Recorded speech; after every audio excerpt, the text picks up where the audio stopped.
반갑습니다. 초청해 주셔서 감사드리고요. 이렇게 맘모스 은혜 연합감리교에 와서 한번 예배를 드려보고 싶다 이런 생각을 평소에 했는데 가끔 했습니다. 자주 한 건 아니고. 근데 이렇게 이번에 또 주일 예배까지 다시 같이 드릴 수 있어서 너무나 감사하고 좋습니다. 짧은 기간이지만 이 기간 동안에 하나님께서 마음껏 쓰실 수 있으면 좋겠습니다. 그리고 마음껏 우리가 하나님이 이루고자 하시는 그 계획된 모든 것들 우리가 함께 서로 나눌 수 있으면 참 좋겠습니다.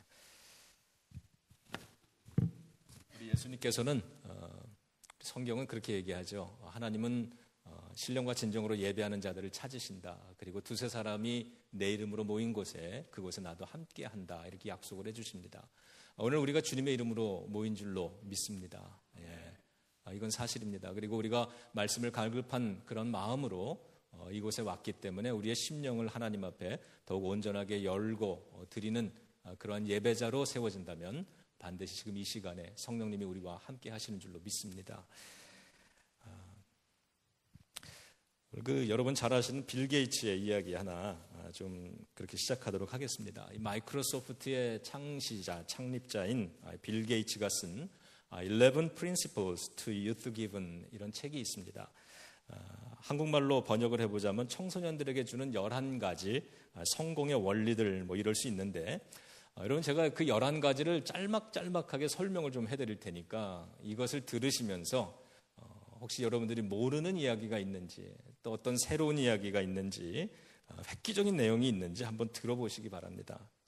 11가지 쭉 말씀해 드릴게요. 인생은 공평하지 않다. 주어진 삶에 적응하라. 인격이 성공의 미천이다. 대가 없이 얻고자 하지 마라. 자신을 통제하는 습관을 가져라. 작은 일도 소홀히 여기지 말아라. 실패해서 교훈을 얻어라. 모든 일은 스스로 해결하라. 기회란 많지 않다. 시간을 장악하라. 반드시 해야 할 일은 꼭 하라. 주변의 모든 사람을 선하게 대하라. 여러분 여기 새로운 거 있습니까? 여러분 모르는 내용 있어요? 다 들어본 내용이고 아마 다 아시는 이야기일 겁니다. 새로울 것이 없는 그저 그런 책인데 여러분 이 책이 굉장히 많이 팔려 나갔습니다. 왜 그럴까요? 왜 그럴까요, 여러분? 그렇죠. 빌 게이츠가 썼기 때문입니다. 아마 제가 똑같은 내용으로 제 이름으로 책을 냈다 그러면 별로 안 팔렸을지도 모릅니다. 사람들은 빌 게이츠가 얘기하면 귀 기울여서 듣는 겁니다. 강력한 메시지는 언어가 아니라 사람이라는 것입니다. 사람들은 말을 듣는 것 같지만 말을 듣는 게 아니라 사람을 듣습니다. 그 사람의 스토리가 영향력이 있는 거죠. 빌 게이츠는 저 뻔한 주제들 속에 자신의 경험담, 자신의 삶의 이야기들 이런 것들을 적어놨습니다. 사람들은 성공 비법을 읽는 것이 아니라 그 책에서 빌 게이츠의 스토리를 읽는 것입니다. 감동적인 신앙의 스토리가 있는 교회라면 그 교회가 하는 이야기에 지역사회가 귀 기울여 들을 줄로 믿습니다.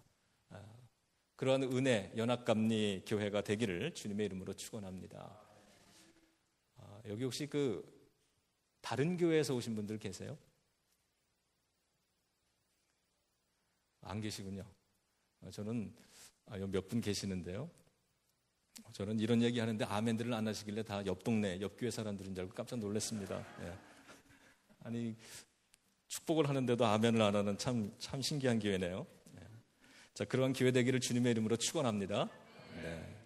오늘 본문 이 말씀을 잠깐 먼저 좀 설명을 좀 드리겠습니다. 이스라엘이 광야 40년을 계속 방황하고 여행을 하죠. 그리고 40년을 다 마친 후에 가나안 땅 앞에 도착을 합니다. 그 가나안 땅에 들어가려면 요단강을 건너야 됐습니다. 그런데 지금 이 요단강을 건너간 이야기입니다.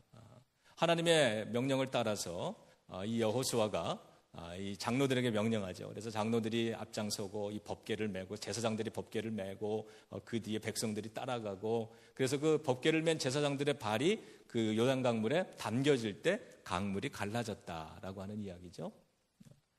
홍해바다를 처음 출애굽했을 때 광야에 들어가기 전에 홍해바다를 갈라 열어 주셨다면 40년 후에 이제 새로운 땅에 들어갈 땐 이 강물을 열어 주신 거죠. 항상 새로운 어떤 인생의 전환점을 시작할 때 물이 열려지는 역사가 이렇게 기록이 됩니다. 여러분들 우리가 물과 성령으로 거듭나라, 다시 태어나라, 다시 태어나야 된다, 이런 이야기를 성경이 주님께서 니고데모에게 하셨는데, 저와 여러분들 우리들의 삶에도 이와 같이 물로서 또 성령으로서 거듭나지는 새로운 역사가 있기를 주님의 이름으로 축원합니다. 이제 그 요단강이 갈라지면서 백성들이 다 건넜단 말이에요. 그때 여호수아가 뭐라고 지시를 하냐면, 각 지파 중에 한 사람씩을 선정을 해서 그 강 속의 가운데 지금 제사장들이 서 있는 겁니다. 물이 갈라져야 되니까. 그곳에 가서 다시 그곳에 들어가서 돌 12개, 각각 하나씩 돌 12개를 취해라. 그래서 그거를 어깨에 메고 와라. 그래서 그 강 건너편에 약속의 땅에 처음 들어가서 첫날 머무는 그날 그 지역, 그 땅에다가 이 돌 12개를 세워놔라. 이렇게 얘기를 하는 겁니다. 그러면 먼 훗날에 너희들의 자녀들이 이 돌들을 보면서 아버지, 할아버지, 저 돌이 뭐예요? 이렇게 물어볼 거라는 거예요. 그러면 오늘 하나님이 어떤 일을 행하셨는지 그들에게 들려주어라. 이렇게. 이것이 오늘 본문의 스토리입니다. 오늘 이 돌 12개를 세웠습니다. 이 돌 12개는 오늘 본문의 6절, 7절에 보면은 자녀들에게 주는 기념비입니다. 여러분의 삶에도 자녀들에게 들려주고 물려줄 수 있는 이런 기념비 한두 개쯤은 있기를 주님의 이름으로 축원합니다. 나중에 자녀들이 이 돌이 뭐예요? 이렇게 아빠한테 물어볼 때, 할아버지한테, 할머니한테 묻는 날이 올 겁니다. 그때 되면은 그 은혜의 스토리, 그 속에 있는 하나님의 역사, 기적 같은 은혜의 스토리, 이런 것들을 들려주라는 거죠. 그러면 그것이 자손대대로 오늘까지 있더라라고 하는 오늘 성경의 마지막 구절처럼 우리들의 가정에 그 신앙의 이야기들이 대대로 물려지게 될 줄로 믿습니다.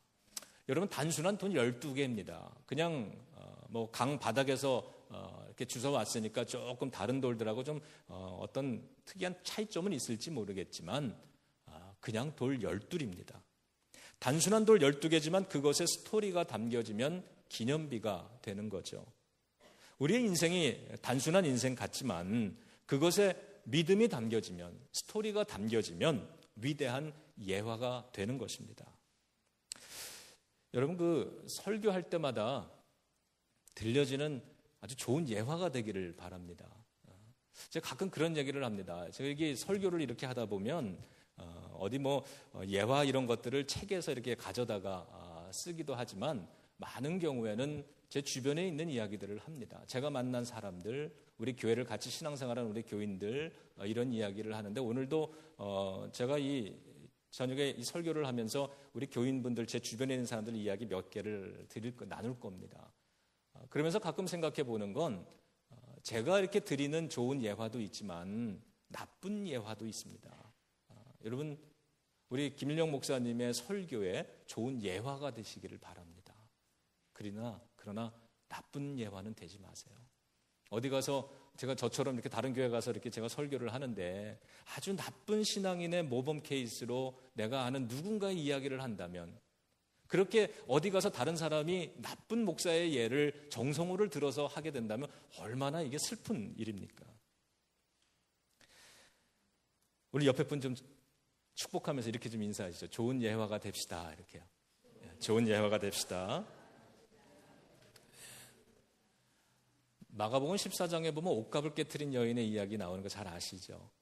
예수님이 식사하실 때 그곳에 들어와서 눈물로 발을 씻고 그 발에 향유 옥합을 부은 그 여인입니다. 그 여인의 이야기를 하면서 성경은 이렇게 얘기를 합니다. 그는 힘을 다하여 내 몸에 향유를 부어 내 장례를 미리 준비하였느니라. 내가 진실로 너희에게 이르노니 온 천하 어디에서든지 복음이 전파되는 곳에는 이 여자가 행한 일도 말하여 그를 기억하게 하리라. 아멘.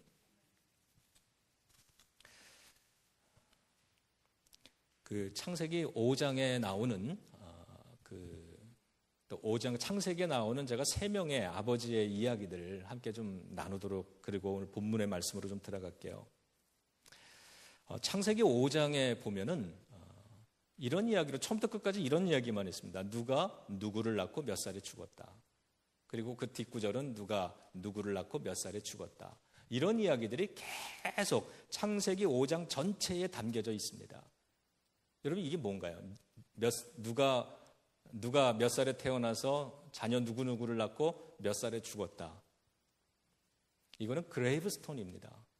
묘비예요. 묘비. 창세기 5장엔 이런 묘비가 여러 개 세워져 있습니다. 창세기 5장은 그런 의미에서 공동묘지인 겁니다. 그런데 이 수많은 비석에 똑같은 이야기들이 적혀 있습니다. 몇 살에 태어나서 누구를 낳고 몇 살에 죽었다. 몇 살에 누구를 낳고 몇 살에 죽었다. 수많은 비석에 똑같은 이야기가 기록이 되다가 중간쯤에 에녹이라고 하는 사람의 이야기 하나가 기록이 됩니다. 그런데 무언가 좀 달라요. 다른 비석하고는 굉장히 다릅니다. 거기에는 이렇게 쓰여 있습니다. 이게 창세기 5장 24절에 나오는데 에녹이 하나님과 동행하더니 하나님이 그를 데려가심으로 세상에 있지 않았다. 이렇게 기록을 합니다. 여러분 다른 비석과 다르죠? 비석은 누가 쓰나요? 묘지에 있으면 그 비석은 누가 만들어요? 죽은 사람이 만듭니까? 아니면 그 자손들이 만듭니까? 자녀들이 만들죠. 다른 자녀들은 아버지에 대해서 우리 아버지는 언제 태어나서 자손 누구를 남기고 몇 살에 돌아가셨어 이렇게 쓰고 있을 때 에녹의 자녀들만큼은 이렇게 쓰는 겁니다. 우리 아버지는 돌아가신 게 아니야. 살아계실 때도 하나님과 동행하는 삶을 사시다가 이제 때가 되어서 하나님이 그를 데려가시니 하나님과 함께 천국에 계시는 거야. 이렇게 기록을 하는 거예요. 여러분 에녹이 다른 부모와 다르게 자식들에게 뭘 물려준 겁니까? 뭐를 물려줬어요? 스토리를 물려주는 겁니다. 자녀들이 아버지의 이야기를 할 때마다 다른 사람들은 우리 아버지 누구누구 낳고 몇 살에 돌아가셨지 이렇게 얘기하는데 에녹의 자녀들은 아버지를 이야기하면 하나님과 동행했던 삶의 이야기, 신앙의 이야기 그것을 들려주고 말하고 회상할 수 있는 아버지는 신앙의 좋은 스토리를 물려준 겁니다.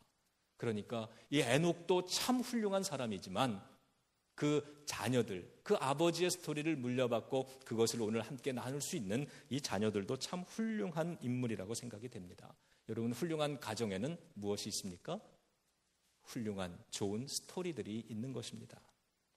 창세기 48장에 보면 또 다른 아버지가 등장을 하는데 여러분 성경 있는 분들은 빨리 한번 펼쳐서 보세요. 그분의 이름이 뭔가? 창세기 48장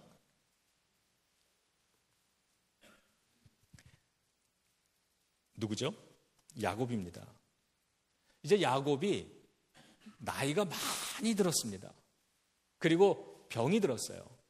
그래서 하루 종일 침대에 누워있을 수밖에 없는 그러한 형편이 되었습니다. 그런데 어느 날 요셉이 손주들을 데리고 병문안을 온다는 이야기를 들은 거예요. 그리고는 그 이야기를 듣자마자 침대에서 일어나 앉습니다. 그 아픈 몸, 늙은 몸을 겨우 일으켜서 침대에 걸터 앉습니다. 그리고는 손주들을 가까이 오라 그러고 그들의 머리에 손을 얹고 축복하며 기도를 합니다. 저희 교회 그 장로님 중에 강한호 장로님이라는 분이 계시는데 1년 전에 돌아가셨습니다. 88세의 나이로 돌아가셨어요. 근데 이분이 한국에 나갔다가 여행을 마치고 들어오셔가지고는 기력이 쇠하셔가지고 그때부터 쓰러지셨어요. 그리고는 휠체어를 타고 교회를 계속 오셨습니다. 그러다가 연세가 조금 더 들고 몸이 연약해지시니까 그때부터는 교회를 못 나오셨어요. 그래서 제가 주일이 지나고 나면은 매주일 그분의 사시는 노인 아파트를 찾아갔습니다. 그래서 장로님이 이렇게 가면은 앉아 계세요.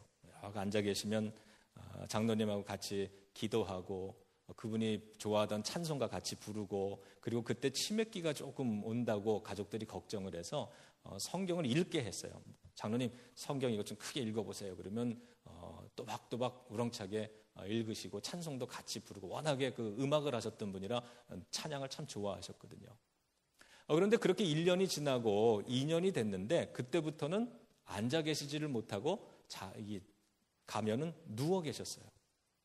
계속 누워 계시고 화장실 갈 때만 간병인의 부축을 받아서 겨우 화장실을 갔는데 시간이 점점 지나면서 이제는 일어나지도 못하세요. 그럼 찾으러 갑니다. 그리고 또 치매가 완전히 와가지고요. 간병하시는 분한테 밥 안 줬다고 막 그러고. 그러니까 가족들이 이제 와서 자녀들이 와서 어땠어요? 그러면 뭐 간병인들은 뭐 식사도 잘 하시는데 잘 뭐 미음 끓여서 드리고 이랬어요. 그러면 아버지한테 물어보면 아버지는 밥을 안 먹었다 그러는 거예요. 치매 때문에. 그 치매가 마지막에는 심해져 가지고 그 다음 해부터는 큰아들이 한 번은 이렇게 아버지 병문안을 왔는데 이렇게 같이 있다가 아버지 저 이제 갈게요 그랬더니 예 와주셔서 감사합니다. 누구신지 모르지만 와서 감사합니다. 큰아들도 못 알아보는 거예요. 그런데 놀랍게도요. 제가 문을 열고 들어가면은 우리 장로님이 목사님 오셨어요. 항상 그래요. 목사님 오셨어요. 간병인도 아주 이제 죽겠다는 거예요. 조금 전까지는 그냥 막 말을 해도 못 알아듣고 뭐 자녀들이 왔다가도 기억도 못하고 막 이러는데 희한하게 제가 가면은 한 번도 저를 못 알아보시는 적이 없어요. 정 목사 왔어요. 그러면 목사님 오셨네요. 고맙습니다. 이래요. 성경을 이제 못 읽으시니까 성경을 제가 그냥 읽어드립니다. 계속 읽어드리고 그리고 장로님 찬양을 부르는데 찬양을 거의 못하세요. 이 호흡이 짧아가지고 이게 산소호흡기 끼고 계셨거든요. 제가 마지막 신방을 갔을 때 이런 생각이 들었습니다. 장로님이 이제는 찬양도 못 부르시는데 더 호흡도 더 약해지시기 전에 찬양을 마지막으로 좀 같이 부르면서 녹음을 좀 해야 되겠다는 생각이 들어서 찬양 평소에 좋아하시던 40장 주 하나님 지으신 모든 세계 그 찬송을 부르게 해드렸어요. 근데 기적같이요 그 찬송을 부르시는 거예요. 그래서 제가 그거를 제 셀폰에다가 녹음을 하고 그리고 그 마지막 장례식 때 그 이야기를 하고는 거기 참석한 사람들에게 그 찬송 소리를 들려줬어요. 전혀 치매 때문에 일어나지도 못하고 그냥 겨우 하나 저하 오면은 인사하고 찬양 부르면은 그냥 웅얼웅얼 하시고 그리고 제가 갈게요 그러면 고맙습니다 목사님 이러고는 끝이에요. 제가 기도하면은 그냥 또 주무시고 그러셨는데 그런데 간병인도 저랑 같이 신방을 가는 교인도 그리고 가족들도 뭐라고 이야기를 하냐면 장로님을 보면 참 놀랬다는 거예요. 저렇게 치매라서 아들도 못 알아보는데 희한하게 목사는 알아본다.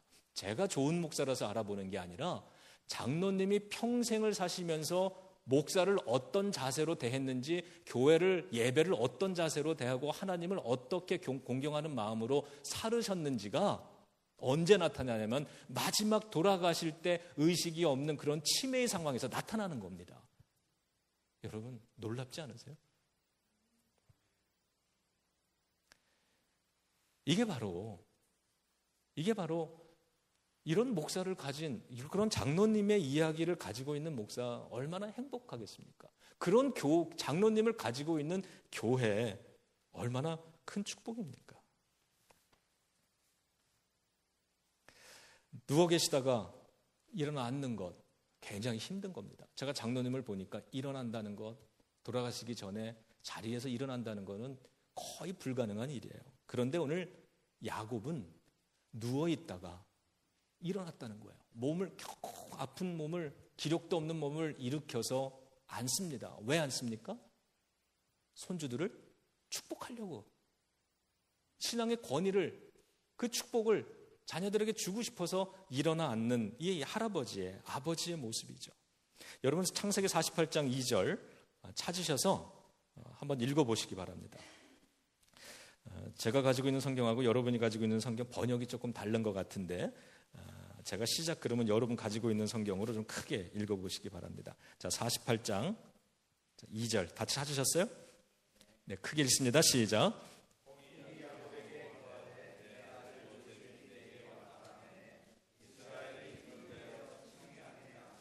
그렇죠? 아멘. 여러분 이 얘기 아시죠? 잘 아시죠? 이 구절. 자, 지금 침상에 누워있는 늙고 병든 남자, 그를 성경이 뭐라고 부릅니까? 그의 이름을 좀 보세요. 누가 병들어 누워있다 그래요? 성경 그대로 말씀해 보세요. 어떤 사람이 야곱에게 말하되 내 아들 요셉이 내게 왔다 하매, 그러죠. 지금 병들어서 누워 있는 이 늙은 노인을 부를 때 성경은 야곱이라고 그의 이름을 부릅니다. 그런데 그가 축복하기 위해서 침대에서 일어나 앉았을 때 그의 이름을 성경은 다르게 부르죠. 이스라엘이라고 부르죠. 이 이스라엘은 여러분이 아는 것처럼 야복강가에서 천사와 씨름하여 이겼을 때 주어진 신앙의 이야기입니다. 신앙의 승리의 체험, 그 이야기, 약속의 이름인 거죠. 이스라엘. 여러분, 우리들의 삶으로, 우리들의 이 신체로, 육체로 살아가면 우리들은 야곱일 수 있습니다. 이것은 늙어지는 겁니다.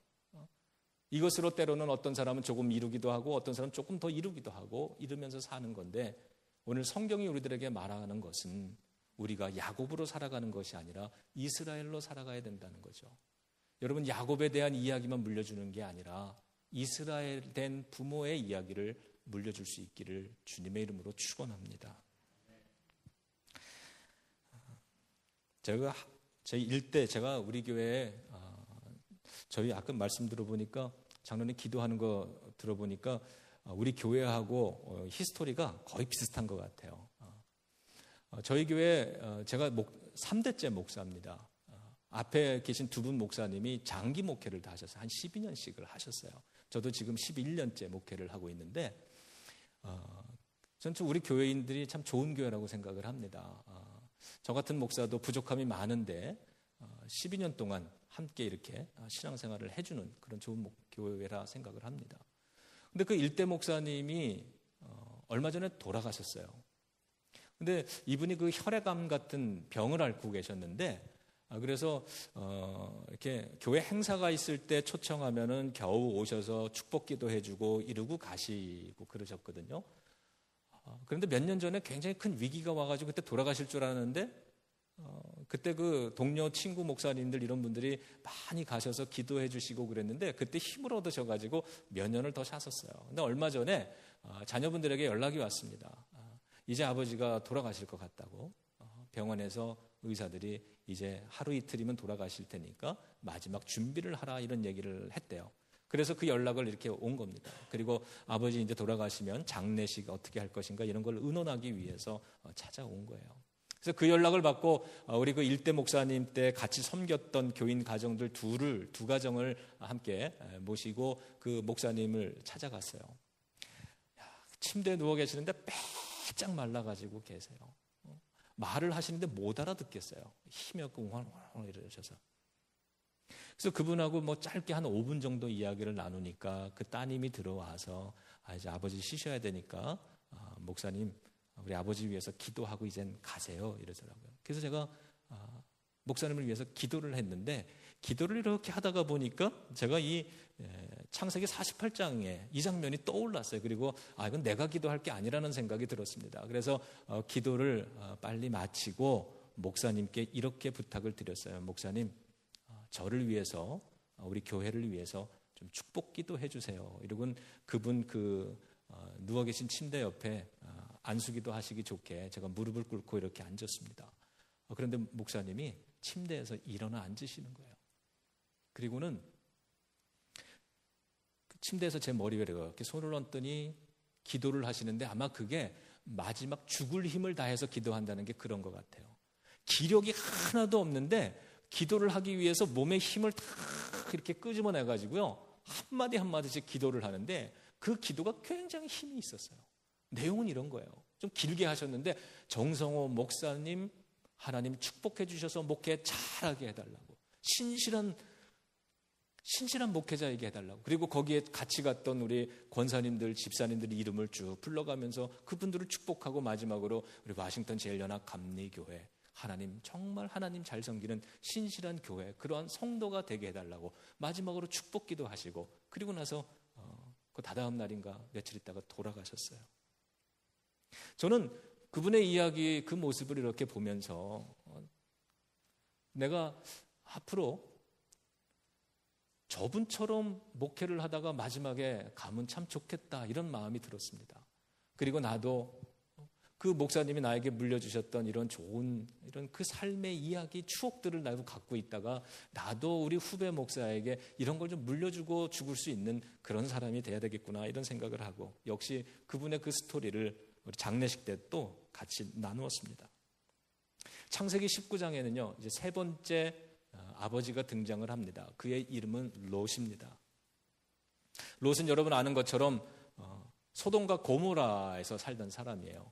선택할 땅이 많았는데 도시가 많았는데 그래도 그곳이 제일 좋아 보이고 제일 재밌고 신나 보이고 그래서 그 땅을 선택한 사람입니다. 어느 날 그를 천사가 찾아왔죠. 그리고 천사가 찾아와가지고 뭐라 그럽니까? 하나님이 진노하셔서 이 성을 이제 불러 심판하실 테니까 너는 가족들을 다 데리고 빨리 이 성을 오늘 빠져나가라 이렇게 얘기를 했어요. 그래서 이 롯이 가족회의를 연 겁니다. 자녀들 다 빨리 모여라 이래가지고 자녀들하고 앉아가지고 이 이야기를 하는 겁니다. 천사가 오늘 나를 찾아와서 이 성을 하나님이 멸하실 거라고 얘기를 하는데 오늘 빨리 우리가 짐을 싸자, 빨리 이 성을 오늘 밤에 떠나자 이렇게 얘기를 했어요. 그랬더니 그 이야기를 들은 자녀들이 뭐라고 대답한 줄 아세요? 자, 창세기 19장 14절 찾아서 읽어보세요.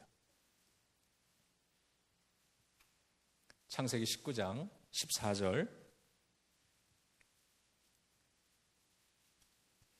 자, 누가 먼저 찾으신 분이 좀 큰 소리로 좀 읽어주세요.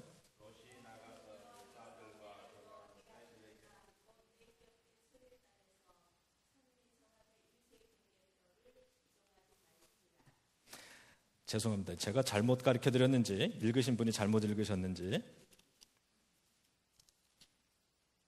창세기 19장 14절. 네. 이렇게. 네.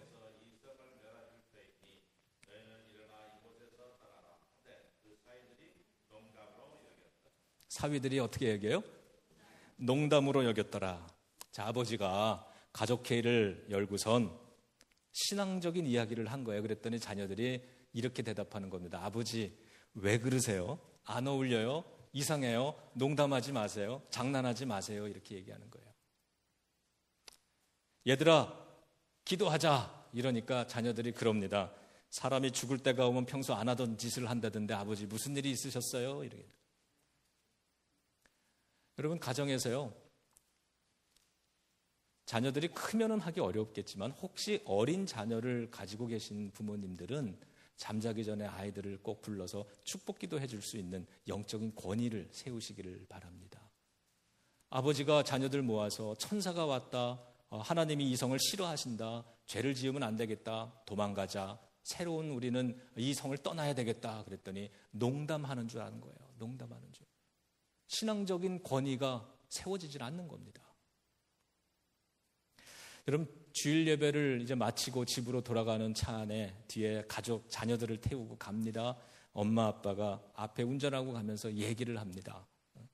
오늘 장로님 대표 기도가 너무 길어서 나는 은혜가 안 됐어. 목사님 설교 그게 뭐냐? 지나 잘하지. 성가대는 그걸 노래라고 하냐? 야, 교회 보면 왜 이렇게 싱거워? 아무개 집사 화장한 것 좀 봐. 나는 아무개 권사 보기 싫어서 교회 나가기 싫어. 그 이야기를 누가 듣습니까? 뒷자리에 앉은 자녀들이 다 들었는데 그러면서 그 부모님들이 하는 이야기가 얘들아, 너희들은 좋은 신앙인이 돼야 된다. 이게 말이 됩니까? 그런 가정에서 좋은 신앙의 자녀들이 나올 수 있을까?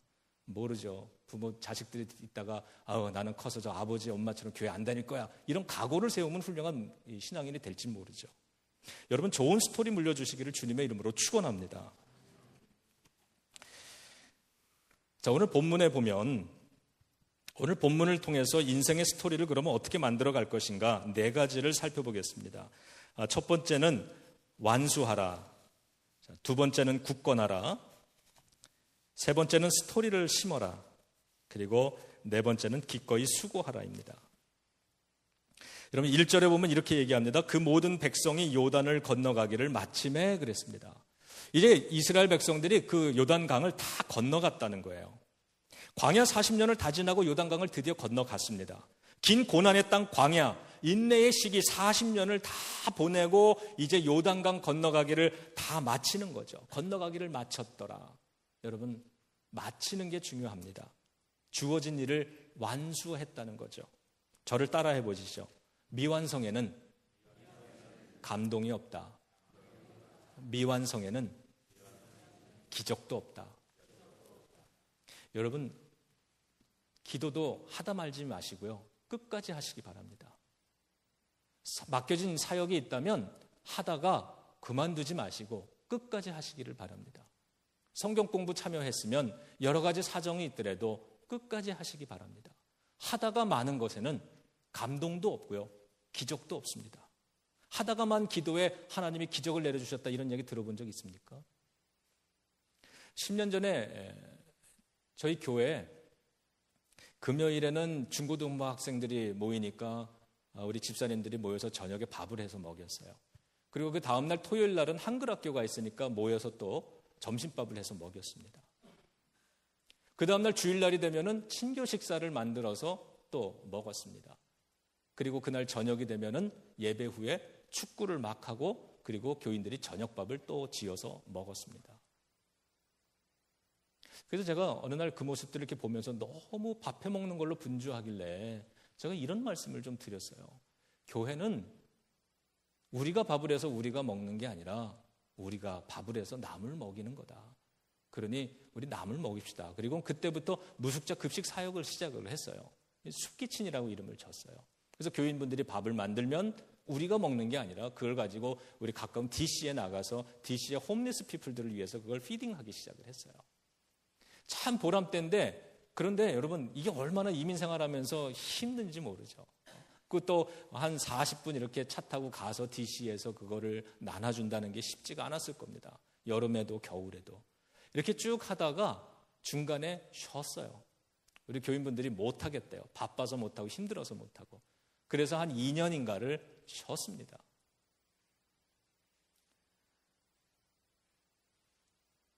숲키친 얘기를 우리 교회 무슨 사역을 합니까? 그럴 때마다 우리 숲키친을 하는데요. 하다가 지금은 안 하고 있습니다. 늘 이렇게 얘기를 해야 되는 거예요. 숲키친을 하는 것 이 자체는 굉장히 좋은 일인데 중단을 하니까 할 이야기가 없는 거예요. 그걸 다시 시작을 했습니다. 그래서 어른들이 열심히 나갔어요. 그러면서 우리만 갈 게 아니라 너무 좋으니까 이제 우리 자녀들을 데리고 갑시다. 그래서 중고등부 유스그룹 학생들을 같이 데리고 갔어요. 그래서 교회 밴에다가 사람들 가득 태우고 이제 우리가 밥을 하면 겨울에는 뜨거운 숲을 끓이면 그걸 가지고 가서 나눠주고 그랬는데 우리 학생들이 가서 밥을 다 나누어 드리고 그분들이 이렇게 흩어져서 먹고 있으면 우리 2-3명씩 가가지고 붙들고 기도를 해줍니다. 근데 이 사역을 지금 몇 년째 계속 잘하고 있어요. 근데 엊그저께 우리 그 유스그룹 전도사님이 제 방을 이렇게 오더니 이런 얘기를 해요. 목사님, 이 숲키친 사역 원래 어른들이 하는 걸 우리가 지원해 준 사역인데 최근에는 어른들은 안 가고요. 우리 중고등부 학생들만 가요. 이거 아니잖아요. 이렇게 얘기를 하더라고요.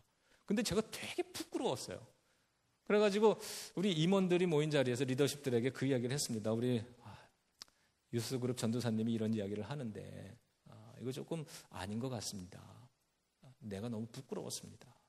이 말씀 요만큼만 드렸더니 그 다음 주에요. 우리 예배 후에 셀리더들이 모여가지고 쑥덕쑥덕 회의를 하시더라고요. 그리고는 한 분이 저에게 오셔가지고 그런 얘기를 해요. 목사님, 우리가 결정했습니다.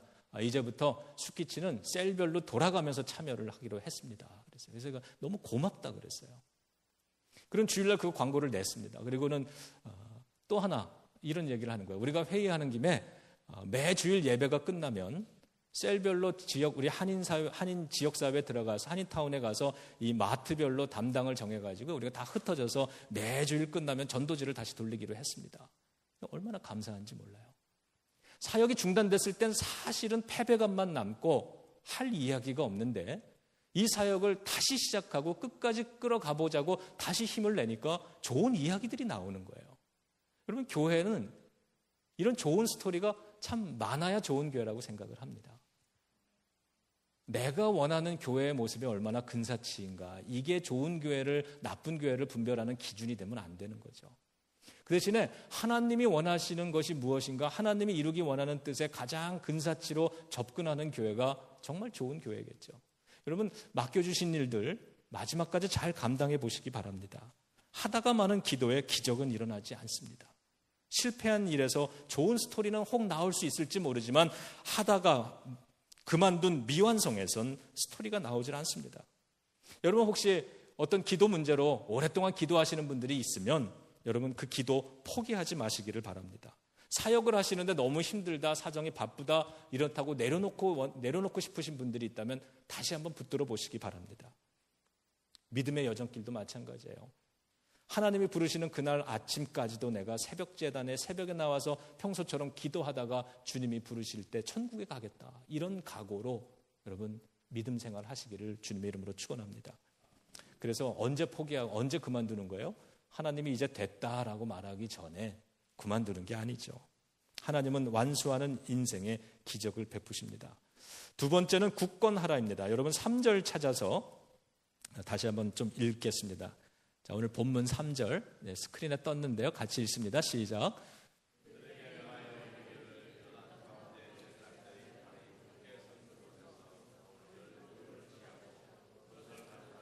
오늘 밤 너희의 유숙할 그곳에 두라 하시니라. 여러분, 스토리가 어디서 나오냐면요, 굳게 선 그곳에서 나옵니다. 자, 따라해 보겠습니다. 흔들리는 마음에는 감동이 없다. 여러분, 흔들리는 믿음에는 스토리가 잘 세워지질 않습니다. 제가 목회를 하다가 보니까 어떤 교인들은 든든한 교인들이 있어요.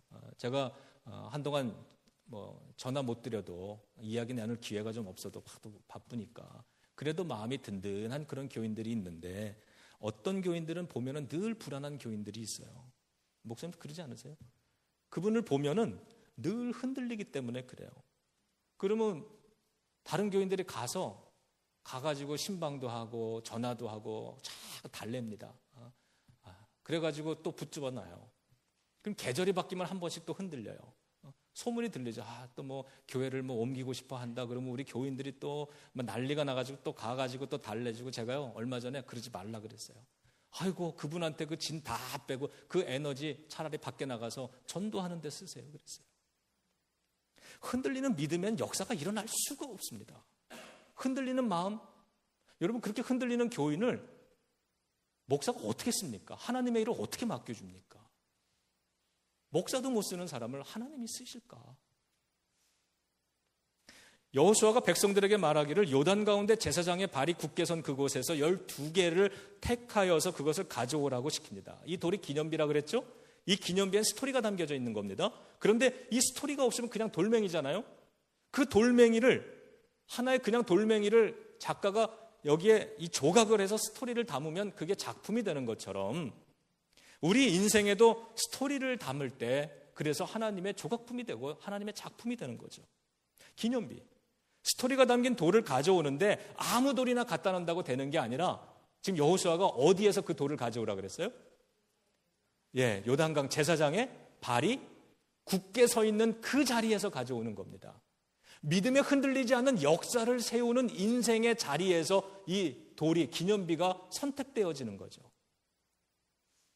오락가락 갈까 말까, 여기 서 있으면 물이 다시 덮칠 텐데, 이러면서 오락가락하는 자리에서 무슨 어떤 멋있게 생긴 돌을 가져온다 할지라도 그 돌이 기념비가 되겠습니까?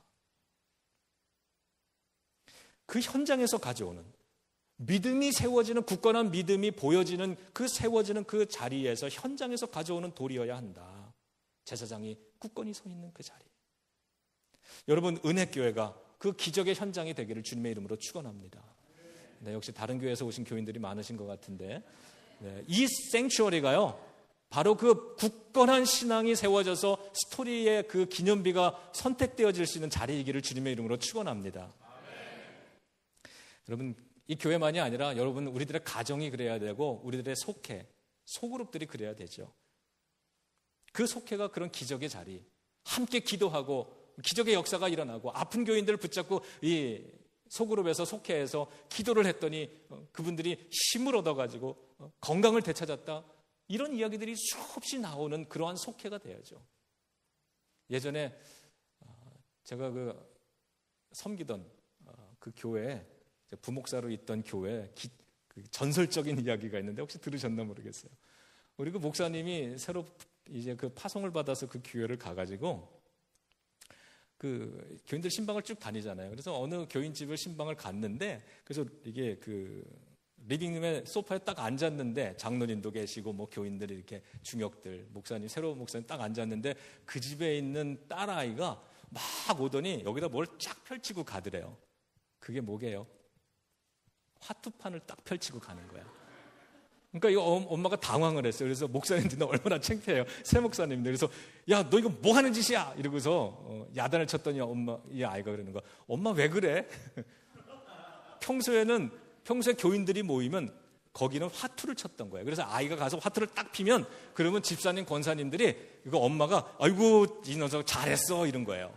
그날도 뭔지 모르지만 교인들이 오니까 이 아이가 칭찬받고 싶어서 화투장을 착 폈는데 엄마가 너 왜 그래? 이래요. 엄마 왜 그래? 평소에는 칭찬하면서. 그 교회 전설적인 이야기입니다. 근데 그렇게 시작했을지라도 그분이 그걸 계기로 해서 신앙생활을 잘하면 그 스토리조차도, 그 이야기조차도 부끄러운 이야기가 아니라 자랑스러운 이야기로 바뀔 수 있지 않겠습니까?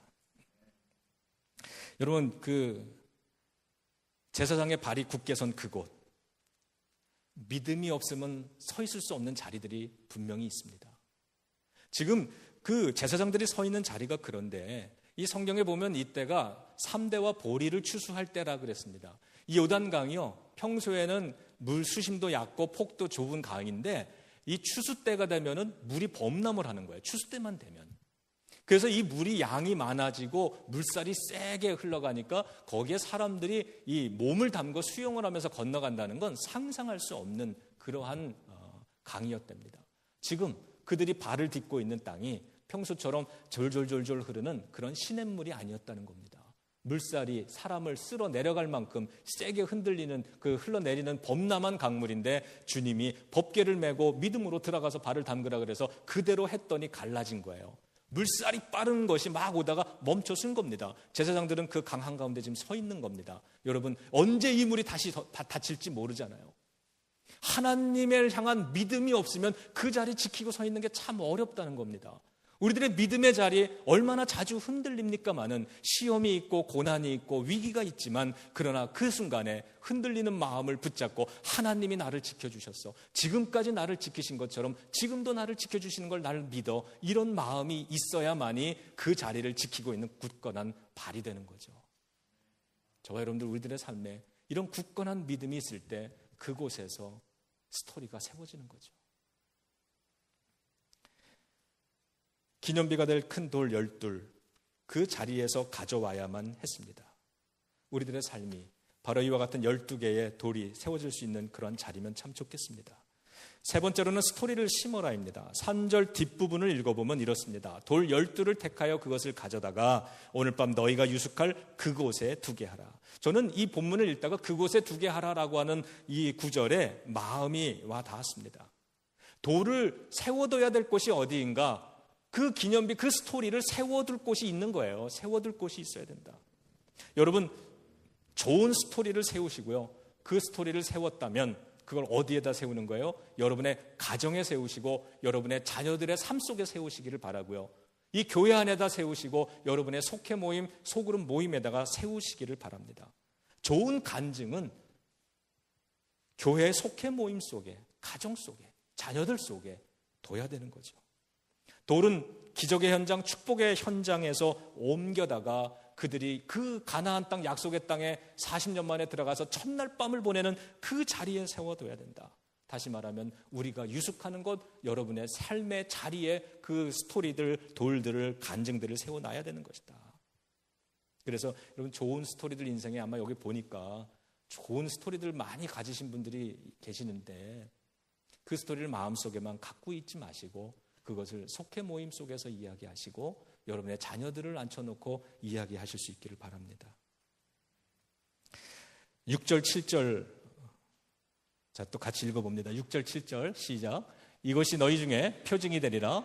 후일에 너희 자손이 물어가로되 이 돌들은 무슨 뜻이냐 하거든 그들에게 이르기를 요단물이 여호와의 언약궤 앞에서 끊어졌었나이니 곧 언약궤가 요단을 건널 때에 요단물이 끊어졌으므로 이 돌들이 이스라엘 자손에게 영영한 기념이 되리라 하니라. 이 돌들이 이스라엘 자손들에게 너희들의 자녀들 또 그 손주들 대대로 영원한 기념이 되리라 그랬습니다. 제가 저의 외할아버지 이야기 하나 좀 나누고 싶습니다. 아까 그 목사님 설명해 주신 대로 우리 외할아버지예요. 도복일 목사님인데 우리 외할아버지께서 그 일제시대 때 그때 만주로 피난을 가셨습니다. 그리고 그 만주에서 저희 어머니를 낳으셨어요. 그리고 그 만주에서 교회들을 세우고 목회를 하셨는데 그러다가 해방이 되면서 가족들을 데리고 다시 돌아오셨습니다. 그래서 돌아오셔가지고 저 남쪽에서 그 목회를 하셨어요. 그러다가 한국전쟁이 일어났습니다. 6.25 전쟁이 발발했는데 이 북한군들이 계속 밀고 내려오는 거예요. 어느 날 아침에 그 교회 장로님이 쌀을 한 섬 가지고 오시더니 외할아버지에게 드리면서 목사님 들리는 소식에 북한군이 이제 마을 가까이 왔다고 하는데 마을에 들어가면 제일 먼저 유지와 목사들을 죽인대요. 그 장로님이 그 마을의 유지였대요. 그래서 우리는 지금 짐을 싸서 난 가족들을 데리고 저 남쪽으로 피신을 갑니다. 목사님도 이 쌀을 가지고 가족들 빨리 데리고 피난 가세요. 그랬어요. 그래서 외할아버지가 짐을 부지런히 꾸려가지고 가족들을 데리고 피난을 가셨습니다. 근데 아마 외할아버지가 그래도 좋은 목사님이셨던 것 같아요. 피난을 가서 가만히 생각하니까 마음이 불편하시는 거예요. 내 양들은 지금 저 위험한 곳에서 위험 속에서 두려움에 떨고 있을 텐데 목사인 나는 산다고 혼자 도망을 왔구나. 그리고는 다시 그곳으로 혼자 들어가셨답니다. 마을로 들어가서 교인들 신방하고 불러서 이와 같이 오늘처럼 교회에서 기도하면서 서로 격려하고 위로하다가 드디어 북한군이 들어왔는데 그때 그 북한군들에 의해서 총살, 순교를 당하셨대요. 한국에 가면 그 기독교 순교자 기념관에 저희 할아버지 이름이 올라가 있습니다. 참 자랑스러운 일이죠. 그때가 나이가 37살이셨대요. 저는 외할아버지 얼굴을 한 번도 못 본 겁니다. 그런데 제가 그분의 삶을 너무나 이렇게 잘 알고 있어요. 저희 아버지가 목회를 하시는데 명절이 되면은 저희 가족들을 다 불러 모아가지고 그 기독교 공원묘지에 있는 외할아버지 산소를 가서 거기서 돗자리 펴놓고 예배를 항상 드렸어요. 추도 예배를 드리는 거죠. 그럼 그 자리에서 예배를 드리는데 그 비석에 써 있는 한 알의 밀이 땅에 떨어져 죽으면 많은 열매를 맺느니라. 외할아버지가 좋아하셨던 그 성경 구절을 읽고 외할아버지가 좋아하셨다는 성경 찬송가들 몇 장을 부르고는 매년 똑같은 외할아버지의 삶의 스토리를 들려주셨어요. 너희 외할아버지가 만주에 피난 가셨다가 해방 후에 돌아와셔서 6.25 전쟁 때 여차여차해서 피난을 갔는데 그게 마음에 걸려서 다시 돌아와서 가족들을 교인들을 돌보다가 그러다가 순교하셨다. 매년 똑같은 이야기를 계속해서 들려줍니다. 저는 저희 아버지의 그것이 얼마나 감사한지 몰라요. 그게 바로 이 돌들이 너희가 유숙할 곳, 내 자녀들 속에 두는 것, 나의 삶의 자리에, 가정의 자리에 그 할아버지의 그 기념비, 그 신앙의 스토리를 세워주셨다고 생각을 해요. 그때는 그게 똑같은 이야기 듣는 게 참 귀찮았습니다. 어릴 때 뭘 알겠어요. 성묘 차 타고 뭐 한두 시간씩 가는 것도 귀찮았고. 그런데 그게요, 나중에 제가 고등학교를 졸업하고 이제 대학을 선택해야 될 때에 신학교를 가야 되는가를 무척 고민을 했습니다. 별로 하고 싶지 않았었거든요. 그런데 그때 고민하고 교회 학교 선생님들도 저에게 많은 이야기도 들려주시고 격려해주고 그랬는데 마지막에 제가 목사가 되는데 결정을 하는데 결정적으로 두 분의 목사님이 영향을 끼쳐줬는데 한 분이 저희 아버지고 그리고 또 한 분이 이 외할아버지입니다. 외할아버지의 삶의 모습, 나 한 번도 보지 못했던 그 외할아버지의 삶이 내 인생의 가장 중요한 선택을 해야 됐을 때 그분이 영향을 끼쳐주시는 거예요. 그래서 나는 그분처럼 그런 목사가 될 자신은 없지만 죽을 줄 알고 들어가서 목회를 다시 하는 그 외할아버지 그걸 보면 목사가 뭔지는 모르지만 내가 보기엔 참 힘들고 별로 좋아 보이진 않는데 그 뭔가 목숨을 바칠 만큼의 어떤 거룩한 것이 있나 보다. 그렇다면 할아버지가 그 삶을 전혀 후회하지 않으셨다면, 그리고 나의 아버지도 목회를 하면서 절대로 후회하지 않고 나에게 목사가 되라고 권할 정도면 나는 뭔지는 모르지만, 자신은 없지만 이 길을 걸어가 보고 싶다, 이런 마음이 드는 거예요. 얼굴 한번 못 본 외할아버지의 삶이 나의 인생을 바꿔놓는 겁니다. 여러분, 오늘 우리들이 이 교회에서 좋은 스토리 하나를 세울 수 있다면 그 스토리가 우리의 자녀들의 삶에 영향을 끼치고 그들의 삶을 변화시키게 될 줄로 믿습니다. 마지막 네 번째, 기꺼이 수고하랍니다. 제가 5절 시간이 많이 갔기 때문에 제가 읽을게요. 5절에 보면 그들에게 이르되 요단 가운데 들어가, 이렇게 얘기를 합니다. 요단 가운데 너희 하나님 여호와의 궤 앞으로 들어가서 이스라엘 자손들의 지파 수대로 각기 돌 한 개씩 취하여 어깨에 매라. 12명의 선발된 사람들, 여러분 이 사람들을 생각해 보세요. 다들 건너갔는데 한 지파에서 한 사람씩이 더 선택이 된 겁니다. 그리고 그들은 다시 들어가서 돌멩이 하나를 메고 오라는 거예요. 남들보다 더 수고하죠. 그런데 이 사람들을 얼핏 그냥 지나가다가 다시 묵상하면서 내가 이 사람이라면 어떨까 하는 생각을 해봤어요.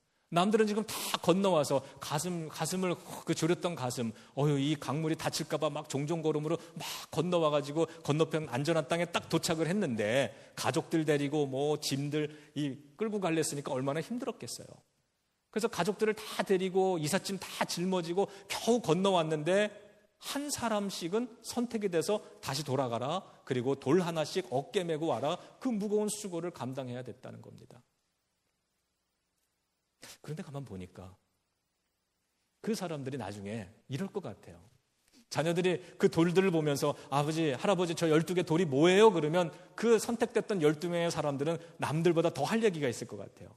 그게 이렇게 하나님이 기적으로 우리 선조들을 이렇게 해주신 그러한 역사인데, 기적의 역사인데 저 돌 누가 메고 온 줄 알아? 이 할아버지가 메고 왔어. 여러분, 수고가 남들보다 조금 더 수고하는 삶 속에 더 큰 스토리가 세워질 수 있다고 믿습니다. 수고 없는 감동의 스토리는 없죠. 지금 혹시 신앙생활하면서 인생 살아가시면서 인생의 고난의 시기, 내 인생에 너무 수고롭다고 느끼신다면, 그러면 지금 하나님이 내 속에 강력한 승리의 스토리 하나 만들고 계시구나, 이렇게 믿으시기 바랍니다. 어깨에 돌을 맨 사람이 나중에 얼마나 신나서 자랑하겠어요. 남들이 가져보지 못하는 특별한 하나 더 깊은 하나님의 은혜의 기적 같은 이야기를 들려줄 수 있다. 여러분, 교회 일을 하다 보면은 특별히 남들보다 더 많은 일을 감당하는 사람이 있습니다. 여러분, 남들보다 내가 조금 더 많은 일을 희생적으로 하는 것 같으면, 그러면 바로 이 사람들을 12명을 기억해 보시고 하나님이 나를 선택하셨구나, 이렇게 생각해 보세요. 교회 일 제일 힘든 게요, 남들보다 10배 힘든 일을 해도 여러 사람이 같이 하면 괜찮대요. 우리 집사님들 하는 얘기 들어보니까. 근데 별거 아닌 일도 혼자 하면은 되게 시험이 든대요. 교회 청소하는 것도 남들은 안 하는데 혼자 청소하면 시험이 든대요. 어떤 일들은 그럴 거예요. 어떤 일들은 더 하면 할수록 내가 이거 나 혼자 감당하는 것 같고, 남들보다 더 수고해서 교회를 봉사하는 것 같고. 이런 이야기 있죠. 자녀들이 여러 명인데 그 중에 보면은 부모를 늘 모셔야 되는 그런 자녀가 있어요. 그리고 다른 형제들은 늘 뭐 사업한다 그러다가 사고 치고 뭐 이러면은 돈 좀 빌려달라고 그러면은 항상 꿔주고 빌려주고 메꿔줘야 되는 그런 형제들이 꼭 있습니다. 근데 여러분 생각해 보세요. 내가 돈을 빌리는 형제가 아니라 빌려줄 수 있는 형제가 된다는 건 좋은 거 아닙니까? 남들 부모님 못 모실 때에 그래도 내가 부모님을 모실 수 있는 그러한 형편이 된다라고 하면 좋은 거 아닙니까? 우리 감리교회 서부 지역에 있는 우리 그 선배 목사님 그 아들들이 몇 분 있는데 그 두 아들이 다 잘 됐대요. 변호사인가 뭘 하고 변호사에다가 의사 면허증까지 갖고 있는데 아주 그냥 돈을 많이 번대요. 어느 날 그 아들이 아버지에게 전화를 했대네요. 그 목사님에게 아버지가 평생 11조 잘하라 그래서 내가 11조를 지금까지 잘 해왔는데 수입이 몇만 불 단위가 올라가니까 11조 단위가 너무 커서 못하겠더래요. 그래서 아버지는 11조 못할 것 같아요. 그래서 아버지가 그래 알았다. 이제부터 내가 기도할게. 하나님 우리 아들 11조 낼 수 있을 만큼 수입을 줄여주세요. 네. 그 아들이 아버지 잘못했어요. 알았어요. 11조 낼게요. 이거 싫어합니다. 내가 남들보다 더 수고를 할 수 있다는 건 그만큼 하나님께서 나를 더 인정하시고 나를 더 필요로 하시는구나. 이 많은 사람들 중에 12명의 한 사람으로 내가 뽑혔구나라고 하는 것. 그리고 그 수고로움이 결코 희생이 아니라고 하는 것. 여러분 주님이 우리를 위해서 하신 저 십자가의 일을 생각하면 내가 그거 조금 하면서 무슨 이렇게 생색을 내고 희생이다 이렇게 말할 수 있습니까? 여러분 사랑은요. 사랑은 희생이 아니죠. 가족들을 위해서 희생한다. 제가 아주 오래전에 학생 때 읽은 그 리더스 다이제스트 같은 그런 책 있죠. 거기서 읽었던 이야기인데 어느 부부가 젊은 부부인데 너무 이제 가난한 거예요. 남편이 직장에 가서 열심히 일을 해도 월급은 빠듯하고 그리고 이제 그 뭐 전세를 하나 얻어가지고 갔는데 단칸방을 이렇게 했는데 아기를 낳게 된 거예요. 그러면서 밤에 오면은 아기가 울고 막 이러니까 남편 또 출근해야 되는데 이게 막 짜증도 나고 막 그러는 거예요. 그래서 이 남편이 회사에서 하던 일을 가지고 와서 집에서 막 그 일을 하는 거예요. 그러면서 아내에게 그런 거죠. 나에게 집에서 일을 해야 되니까 테이블 하나 좀 사줘라. 근데 그 테이블 살 돈이 없었대요. 그래서 부인이 못 사주겠다고 조금만 참아달라고 그냥 바닥에서 좀 일해달라고 아이도 생겼는데 이랬더니 남편이 너무 힘들고 피곤한데 그거마저 안 들어주니까 화를 퍼럭 낸 거예요. 뭐 우리 남자들 그런 마음 이해할 수 있죠. 그리고 그날 대판 싸우고 남편이 나가서 그냥 술을 먹고 들어와서 뻗어 자고 아침에 그냥 말없이 출근을 해버린 거예요. 하루 종일 마음이 좀 힘들었답니다. 그리고 집에 돌아왔어요. 퇴근해서. 그런데 그 사과 박스 2개가 이렇게 놓고 거기에 이쁜 천으로 이렇게 덮어놓고 거기에 이런 스탠드 하나 이렇게 올려놓고 메모지 편지가 한 장 있더래요. 그러면서 와이프가 편지를 이렇게 써놓은 거예요. 당신 힘든 거 안다. 그러나 우리 형편이 지금 책상 하나를 살 만큼도 안 되는 조금만 참아라. 그러면 우리가 전세에서 월세로 옮길 수 있을 것이다. 뭐 이러면서 거기다가 당신이 당분간 이걸 위해서 좀 참아줘. 그리고 당신이 이렇게 이러는 거는 희생이 아니잖아. 이건 사랑이잖아. 그럼 사랑이 희생이 아니죠. 우리가 교회 일을 한다 그러는데 교회 일을 하는 게 아니죠. 하나님의 일을 하는 거잖아요.